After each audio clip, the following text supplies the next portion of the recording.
Hey guys, welcome back. It's Matt here, and today we're going to be taking a look at what is on my iPhone 12 Pro Max.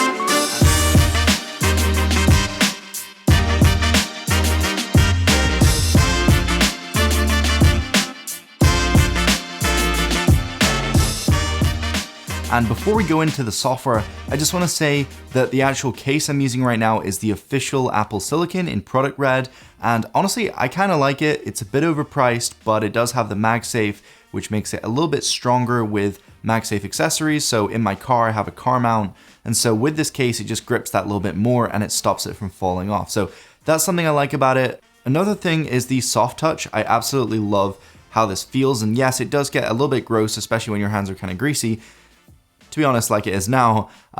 But I just really like that soft touch feel. And yes, it does pick up lint and bits of dust out your pocket, and it kind of pulls your pocket out every time you take your phone out, which is kind of annoying. But nonetheless, that's what I'm using. And I currently have a speak and screen protector on as well, which was pretty easy to apply. Considering it's a flat display, that made it a big deal, and it was a lot easier to put on. So no air bubbles, and yeah, it looks pretty perfect. But now I'm just gonna jump into the actual software on my phone. And so I'm gonna put a little pop-up of a screen recording. Okay, so here we have my screen. Obviously it's pretty basic, it's iOS, but I wanna mention this app on the second page called Moloko. This is really great if you wanna change your icons, kind of similar to on Android, but you have an iPhone, then this is a way of bulk changing all your icons. You can simply go ahead and install a profile in your settings and it just applies them all, which is super fast. But yeah, back on my main screen, up at the top here, we have some pretty basic apps. We just have like messages, photos, camera, and we have Facebook, Instagram. I've got like my socials there because pretty much that's what I want to access. And within reach at the bottom, I have these app suggestions.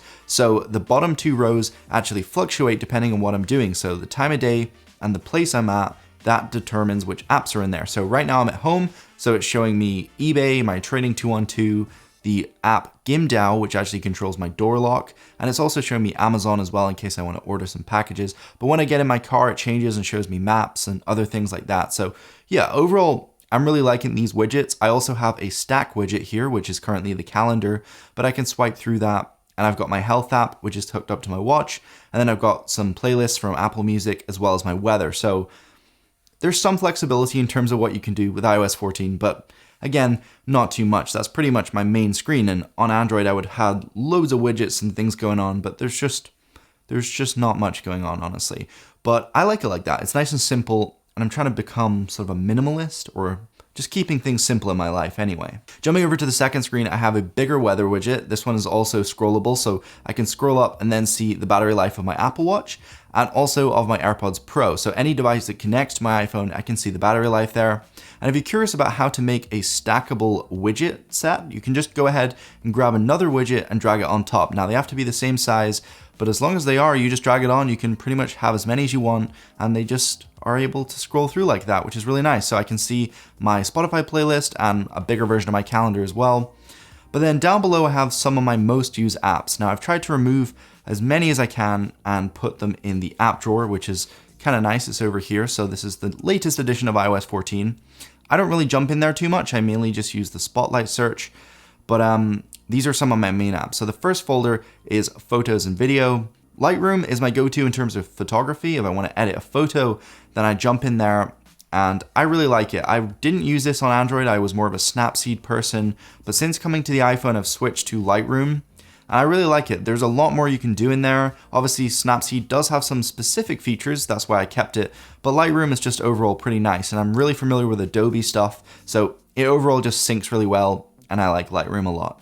Now, one app I really miss is there is an orange and teal app that I don't currently have on iOS for some reason. I think it got removed, but that used to give you this really nice sort of turquoise and rich orange vibe when you took landscape shots. I really love that. You can check out my Instagram photography page right here if you do want to have a look.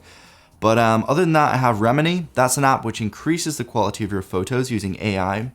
DJI Mimo, that's just to control my pocket. And then I have my image app, which actually controls my GH4, which I'm recording on right now. Now, Light Leap is really cool. This one allows you to change the sky. So if I just select, say, this picture, I can click on sky, and then I can go ahead and change it to anything I want.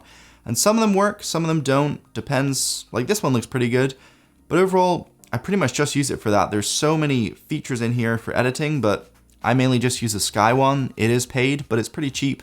And overall, I quite like it. I think it's pretty snazzy. And then we have Record 3D. This one lets you use the LiDAR to record video, so you can pretty much just see in depth. And you can also use the front-facing one for Face ID, so you can also see the depth from the front.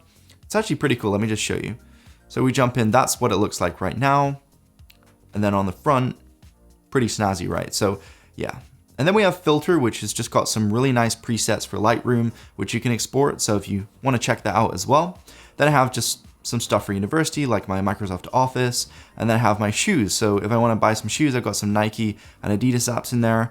My go-to wallpaper app is actually backdrops. Like, I know I'm using the iOS wallpaper right now, but if I do want a wallpaper, I always jump into backdrops. They've got some really nice high quality wallpapers, and I love like the vibrancy of them.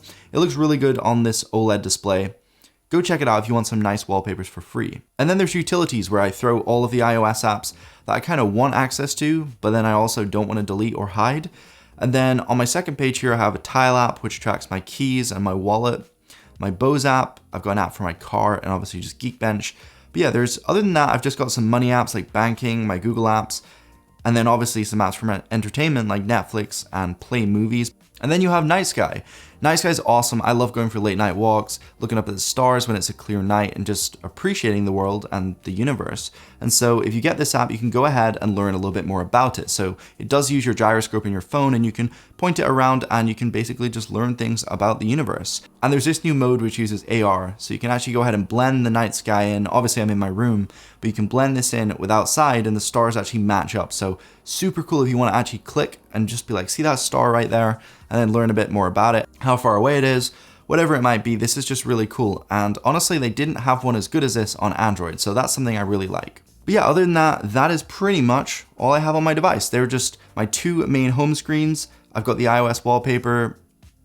That's pretty much what I'm rocking right now. So yeah, there's not too much going on, but hopefully you got something out of it in terms of the photography apps or something like that. But yeah, that is what's on my iPhone for January or February now, 2021. So thank you so much for watching. Definitely let me know down below if you have any video suggestion ideas, anything like that. I'm taking note, and I'm trying to put as much effort in as I can to actually making these the best videos that I can produce. So let me know if you have any criticism whatsoever.